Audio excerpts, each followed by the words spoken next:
Hello and welcome to Books of Blood. My name is John, and today I've got another installment in the Horror Across America series. This is going to be soon coming to a close. I think I have got 2 more videos to do for this series. So for those of you who are tired of this series, you can now all let out a collective sigh or a howl of triumph or whatever. And for those of you who are enjoying this series, I am sorry that I am having to bring it to an end. So unless you can petition the government or whatever to add another state, then yeah, this is going to come to an end since there are only 50 states. Anyway, today I'm going to be talking about Texas, Utah, and Vermont. So that being said, let's go ahead and get underway with Texas, all right? So the first one we've got is a Cosmology of Monsters, and this is by Sean Hamill. Noah Turner sees monsters. His father saw them and built a shrine to them with the wandering dark, an immersive horror experience that the whole family operates.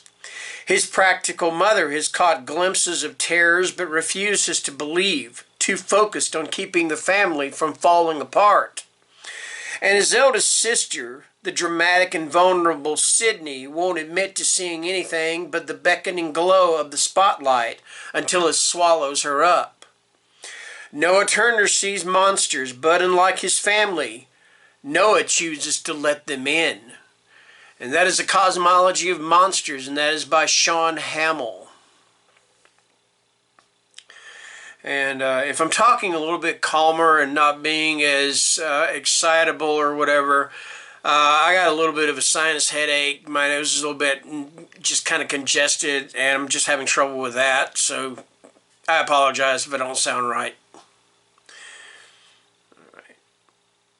Next we've got Goddess of Filth. This is by V. Castro. One hot summer night, best friends Lourdes, Fernanda, Anna, Perla, and Pauline hold a seance. It's all fun and games at first, but their tipsy laughter turns to terror when the flames burn straight through their prayer candles and Fernanda starts crawling toward her friends and chanting in Nahuatl, the language of their Aztec ancestors. Over the next few weeks, shy, modest Fernanda starts acting strangely, smearing herself in black makeup, shredding her hands on rose thorns, sucking sin out of the mouths of the guilty. The local priest is convinced it's a demon, but Lourdes begins to suspect it's something else, something far more ancient and powerful. As Father Moreno's obsession with Fernanda grows, Lourdes enlists the help of her Bruja craft crew and a professor, Dr. Camacho, to understand what is happening to her friend in this unholy tale of possession gone right. Yes, I said gone right, 'cause that's what the synopsis says. And that is Goddess of Filth, and that is by V. Castro. All right. Next we've got The Last Final Girl, and this is by Stephen Graham Jones. Aerial view, a suburban town in Texas. Everyone's got an automatic garage door opener. All the kids jump off a perilous cliff into a shallow river as a rite of passage. The sheriff is a local celebrity. You know this town. You're from this town. Zoom in. Homecoming princess Lindsay. She's just barely escaped death at the hands of a brutal, sadistic murderer in a Michael Jackson mask. Up on the cliff, she was rescued by a horse and bravely defeated the killer, alone, braless. Her story is already a legend. She's this town's heroic final girl, their virgin angel. Monster vision. Halloween masks floating down that same river the kids jump into. But just as one slaughter is not enough for Billie Jean, our masked killer, one victory is not enough for Lindsay. Her high school is full of final girls, and she's not the only one who knows the rules of the game. When Lindsay chooses a host of virgins, misfits, and former final girls to replace the slaughtered members of her original homecoming court, it's not just a fight for survival, it's a fight to become the last final girl. And that is The Last Final Girl, and that is by Stephen Graham Jones. Okay, next we have Stinger, and it's by Robert McCammon. Ever since the copper mine closed, the West Texas desert hellholes of Inferno and Bordertown have been slowly dying. Snake River isn't the only thing that divides them. Racism, gang wars, and anti-Mexican sentiment have turned the sun-scorched flatlands into a powder keg. If anything can unite them for now, at least in awe and wonder, it's the UFO that comes soaring out of the clouds like a flaming locomotive. In the wake of the crash, a young alien named Dolphin has arrived too, a fugitive who has taken the form of a human. She knows the terror that awaits the inhabitants of this planet because it is looking for her.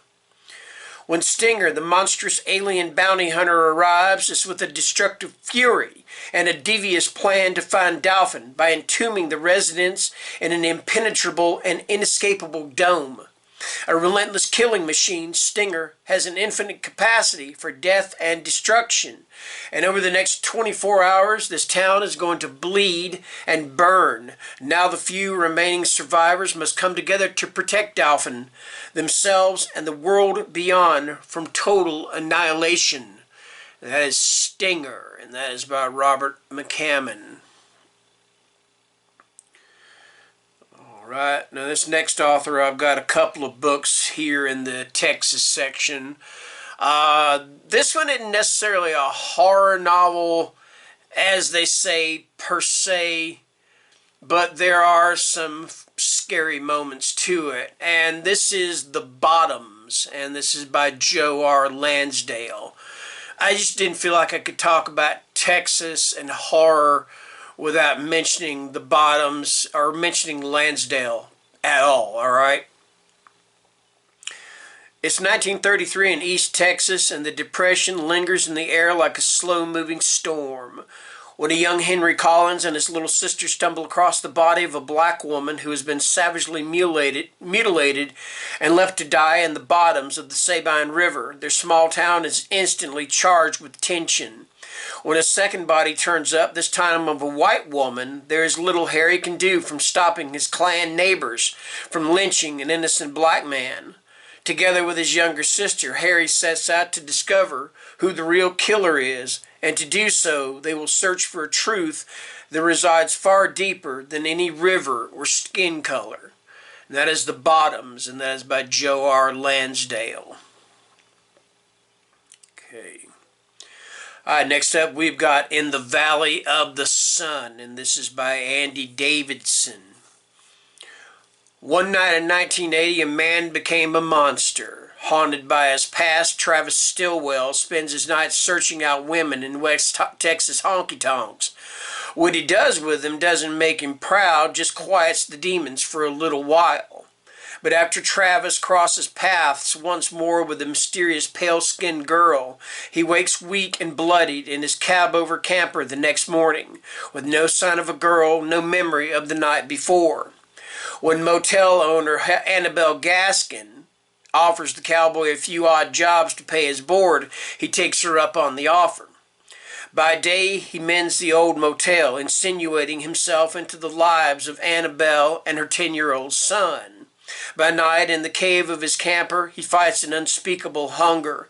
Before long, Annabelle and her boy come to realize that Travis is not what he seems. Half a state away, a grizzled Texas Ranger is hunting Travis for his past misdeeds. But what he finds will lead him to a revelation far more monstrous. A man of the law, he'll have to decide how far into the darkness he'll go for the sake of justice. When these things converge on a dusty autumn night, an old evil will find new life and new blood. And that is In the Valley of the Sun by Andy Davidson. Okay, so the other day my last video I did, I think it was, Actually, it might have been the last video I made. I don't think it's published yet. But I was talking about Cormac McCarthy and how his books are not necessarily horror, but they contain characters in them that are just, it's like they act like horror characters, or characters, well, yeah, maybe that'd be a way to say it. Like I was saying about Anton Chigurh, just to me just seemed a lot like the Terminator in the Terminator movies, how he was just remorseless and relentless and just did not stop until he got the job done. Alright, so this next one I'm going to talk about, and it's another one with a brief synopsis. I've heard that this character of the judge is one of the most terrifying characters in literature, in fiction or horror or whatever you want to call it. But here is the brief synopsis. The book is Blood Meridian, or The Evening Redness in the West, and is by Cormac McCarthy. Based on historical events that took place on the Texas-Mexico border in the 1850s, it traces the fortunes of the Kid, a 14-year-old Tennessean who stumbles into the nightmarish world where Indians are being murdered and the market for their scalps is thriving. And that is the entire synopsis for Blood Meridian by Cormac McCarthy. Like I said, I include his books because I just feel, like I said, that the villains in his books would fit right in with a horror novel. If I'm wrong, that's fine. That's on me.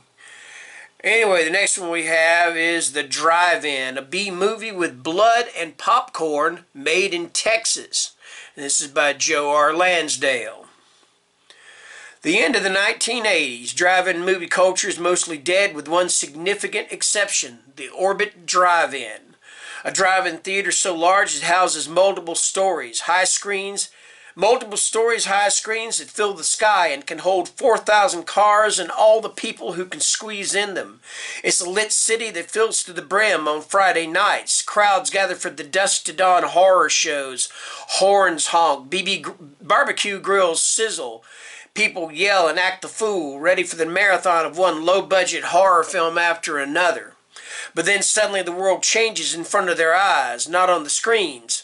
A comet, red and smiling with jagged teeth, flashes across the sky. People try to leave but find they are trapped by some acidic goo surrounding the entire drive-in. They grow hungry, homicidal, and suicidal. Then along comes the Popcorn King, a jiving, rhyming creature formed by blue-white lightning with 4 arms and a popcorn bucket on its head. A monster as strange and dangerous and mesmerizing as the creatures and villains on the screens. It offers the starving masses food, but there's always a price to pay for survival. And then things start to get wicked. And that is The Drive-In, a B-movie with blood and popcorn made in Texas by Joe R. Lansdale. And there are 2 more books in the Drive-In series, Drive-In 2 and Drive-In 3. We're just going to be talking about the Drive-In itself right here, though. So we've already done that. Alrighty. Next up we've got Devils Unto Dust, and this is by Emma Berquist. Keep together, keep your eyes open, keep your wits about you.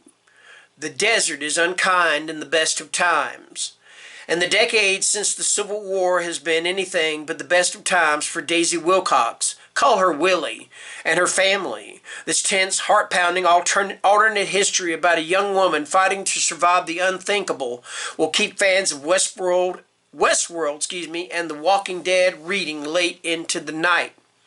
A horrifying sickness is spread across the West Texas desert. Infected people, shakes, attack the living, and the surviving towns are only as safe as their perimeter walls are strong.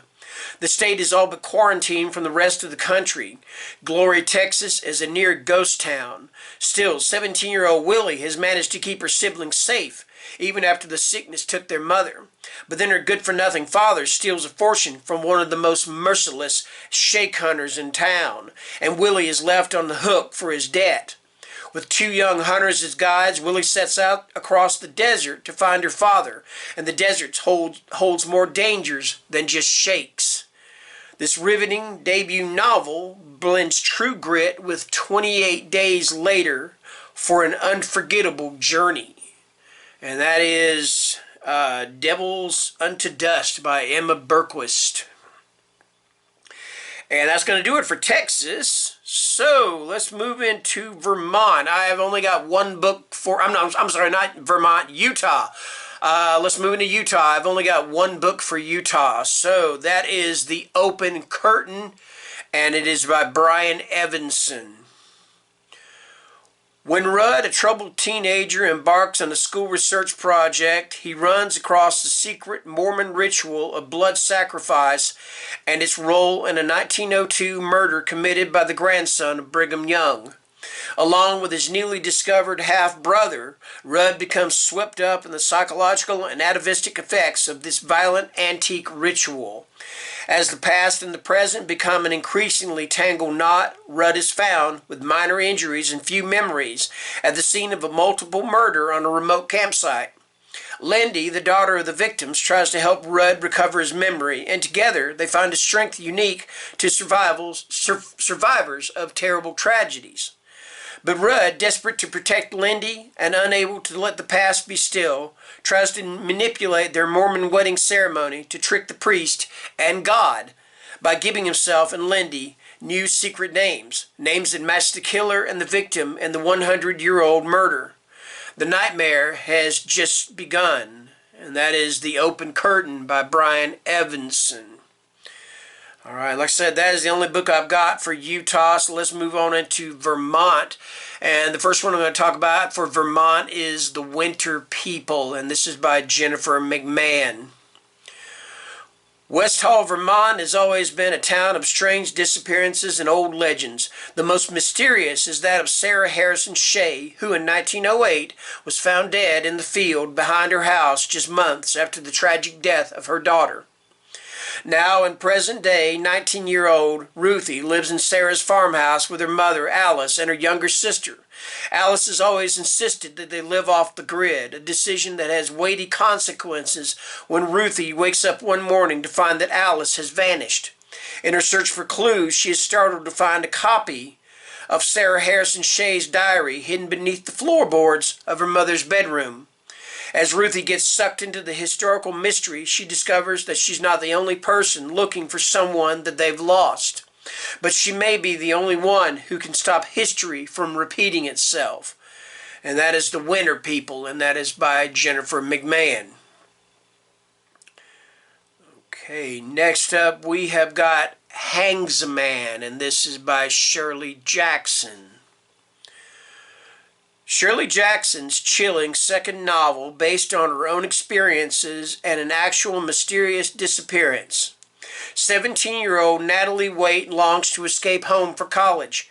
Her father is a domineering and egotistical writer who keeps a tight rein on Natalie and her long-suffering mother.